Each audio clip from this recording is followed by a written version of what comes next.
It's so funny. You give this tour and you forget the obvious. You know, thank goodness you're all here to remind me what we're doing. Well, the completion date was supposed to be 2010, which is now. Then we hit that recession, and credit swaps became very important to Shearson Lehman, and they drove us off the edge of a cliff. And anyway, so 2010 was the completion date. We hit that recession, and we went from 74 carvers to 24. And the monk said, that's okay, we're still going to keep moving. And you know, it's a huge job, $16 million, and they put $1 for every dollar they raise in a little fund. The monks, by the way, never touch a cent of that money. And when they sell Hinduism today, they'd never touch a cent of that money because everything goes back into the project that was created. They take a vow of poverty, which means they don't own anything. Yes, they have computers because it helps them do their job, and they do buy equipment. But so this is earmarked for this temple, and I was in India with Gurudeva, the founder of this monastery, in '81. We were traveling in South India, and we saw this beautiful temple up on a mountain. Gurudeva wanted to go, so of course we all wanted to go up there, and it was all closed up, boarded up, and so one of the monks said, well, let me go down to the village and see if we can get somebody to let us in. And so somebody came up and they let us in, and it was just cobwebs and dust and dirt. And the villager told us basically that at one time was a very prosperous area, and that temple had festivals for hundreds of years, but then something changed, and I honestly don't remember what it was, something with the crops or something, and they all moved and left this temple up there abandoned. Gurudeva said it's never going to happen to Erevan. Oh, I thought I was running out of time, which I'm sure I am. Just indulge me in this one little story. So he says that's never going to happen here. So for every dollar we raise, we're going to put $1 in an endowment, and it's going to take care of the gardeners and all the supplies and everything that temple needs. The monks will never have to raise money. So they're taking the slow road, true. So now the expected date is 2017. We got 7 more years to go. If anybody wants to help with the temple, it's totally up to you. This tour is totally free, without any obligation, but if you're inspired, in Hinduism, money is your energy, your prana. If you put it into a work like that that's going to last for thousands of years, that's what we call punya. It gives your soul a little extra energy, and it keeps feeding it as long as that temple's here. By the way, in that foundation, we buried a stainless steel time capsule about this tall, stainless steel bolts. We filled it full of argon gas, and we put all the writings of the monks, Gurudeva, in there, what we're all doing today, what TV programs we watch, what our situation in the world is, and we buried it in that concrete. So, 2,000 years when that concrete's falling apart, they're going to know what we're up to around here.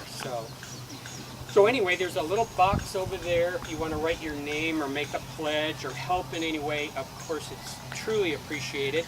And there's also, when you go up to the mini mailer, there's a little girl behind a computer there. She'd be happy to take your information, and I'll extend a very grateful thank you from the monks if you're interested at all. We know a lot of people lost their jobs in the last few years. That's why we went from 74 to 24 months. So, Rudraksha trees. These trees, if you travel through India, you don't find them everywhere. They're very sacred to the Hindus. Every Saivite usually wears at least one. You'll see the monks, they wear much larger malas than this, and they usually wear a double. They do their japa on here.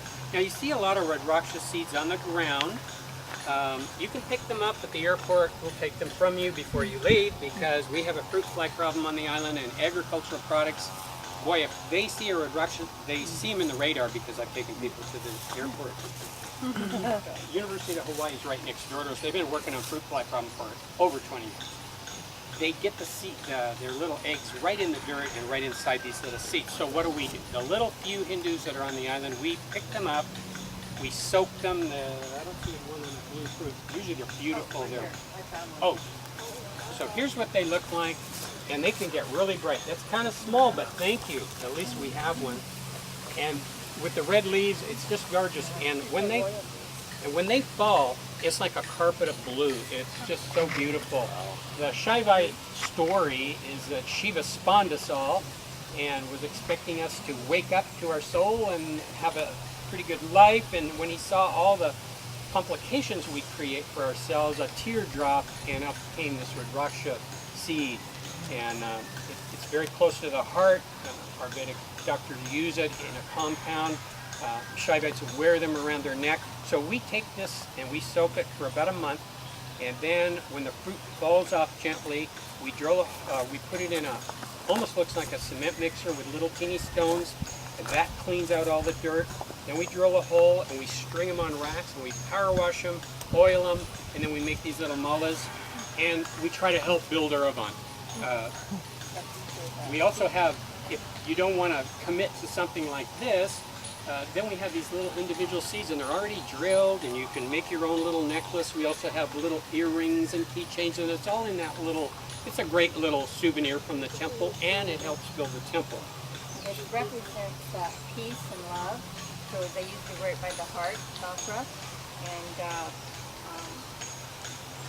we sell them this way, and we sell them in boxes like this. Very reasonable, the boxes. The amount of labor that goes into that. They also say staggering. that the tree, because it's the heart chakra of compassion, love, that if you hug it, you'll feel the love. So you're welcome to hug a tree today. Okay, we're going to walk over to this little tent, and he's going to give us a little demonstration. When he's actually carving, back up a little bit, the little pieces of stone fly. I will wait for everybody in front of that large stone image of that sitting god, and then I'll tell you about the old temple, what to expect, and we'll all walk.